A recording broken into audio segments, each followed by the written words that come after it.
is going on, my good people? This is your main man Ben here, and today, guys, I gotta talk about audio. I think this year would be a quest for audio first. In terms of this channel, we've been talking a lot about audio lately because I'm in a quest of getting the optimal audio for the content that I'm making. So recently I have reviewed the Sokani Tiny UHF. In all honesty, range, usefulness, that thing is awesome. Check out the link back here, top left, I think.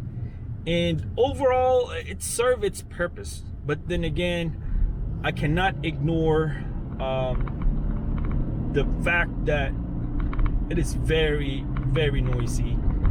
I think I'm really getting picky on sounds already because I have owned a couple of microphones. So in terms of the quality that it's giving, it's amazing because it has this preamps. The gain is amazing because it's a very, very high ceiling in that gain. You can crank it up, and on post you can actually hear a lot because the lav was sitting in here in your chest.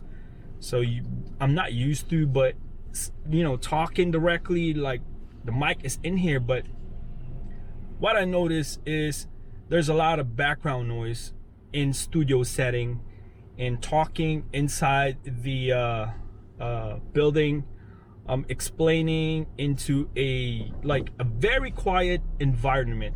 So Kani presented a very bad hissing and noise in the background, but I think it really didn't shine on a quiet environment. I don't know why. I tried different channels. I have exploited all of the channels, the 1 to 13 I believe, or 1 to 15 channels, and every single one of them presented the same problem on a very, very controlled, noiseless basically environment. So basically what I'm saying is that you gotta hunt and find the best microphone for you that caters your frequency, the mids, the highs, and the lows, and what is pleasing and what you think you can get the best out of your voice. So this is the entirety of it. I feel like I've been explaining so long, man. I don't know what's wrong with me today, but I should try it for the voice. But let's get into the test. What is happening, my good people? We are in the studio, guys. We are going to test out the capacity of the NEEWER 17 point something. That is really a bad name, but it works. That's how they want to roll with it. So we gotta respect that. But initially, guys, a couple of days back, maybe 2 days ago, when it arrived, the NEEWER, I tested it and it absolutely crushed my heart. I wasn't really expecting the quality would be so bad. I can barely hear anything. By the way, our setup was, I got a preamps, the Saramonic PAX1, I believe, and that has been my go-to preamps. But then again, I looked at it and it was devastating. It was really that bad.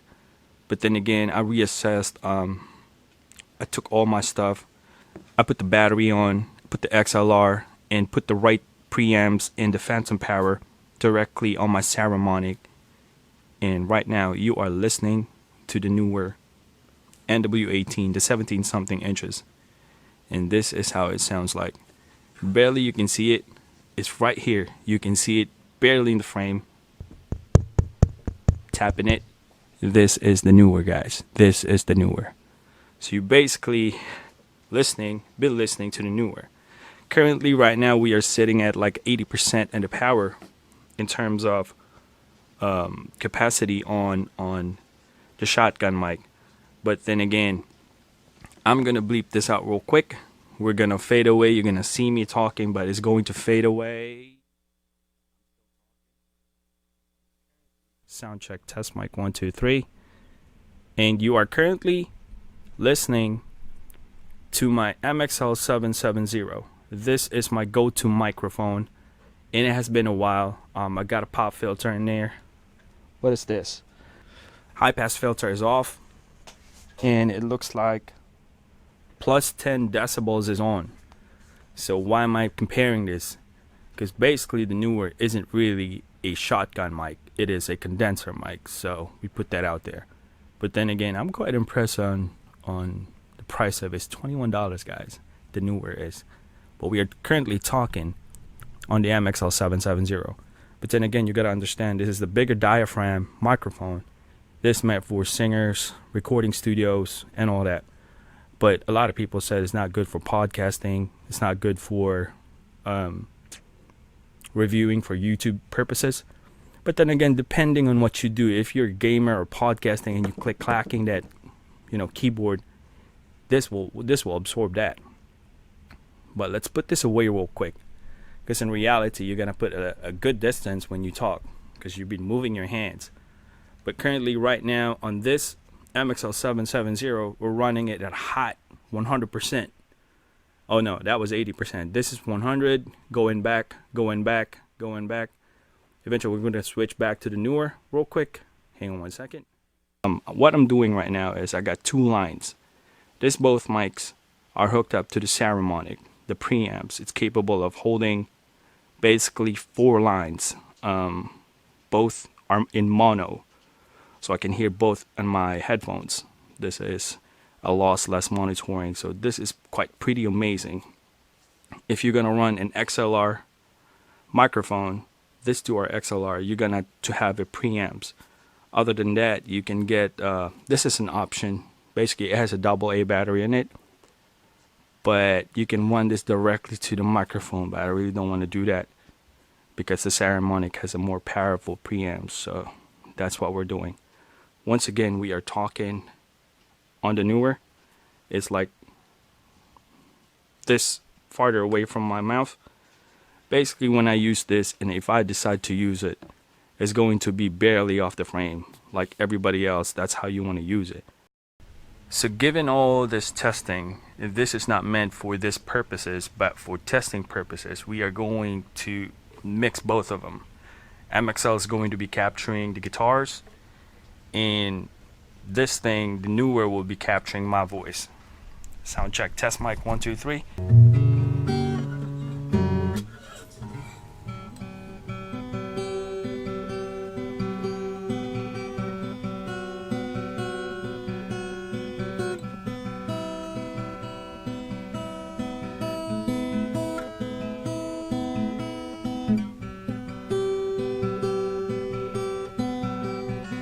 This is just a test.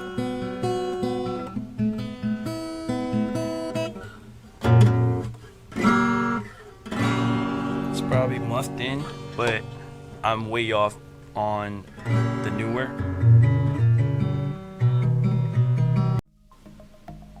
So for the price, I don't think it's gonna hurt a lot. $20, guys. It's a very good deal. It's not that good quality as the Audio Technica is or the Rode, although I don't own any of those. I can hear noise in the background though using the headphones, but it's pretty much a furnace is running and all that stuff. But it is a good deal. It is a good deal. I'm not gonna lie to you. Then again, there are nicer qualities out there. If your budget allows you, then go for it. That would be the most practical way to do it. If you get a budget, go for it. If you do not, then you can always get settle on stuff that is affordable to you. But this is the continuation, the quest on getting the perfect audio that caters our needs. Once again, I appreciate you guys watching. I hope this was very helpful for you. And don't forget to hit that like button if you have not yet. Click subscribe if you want to see contents like this. Always remember, guys, God is good all the time. Peace out.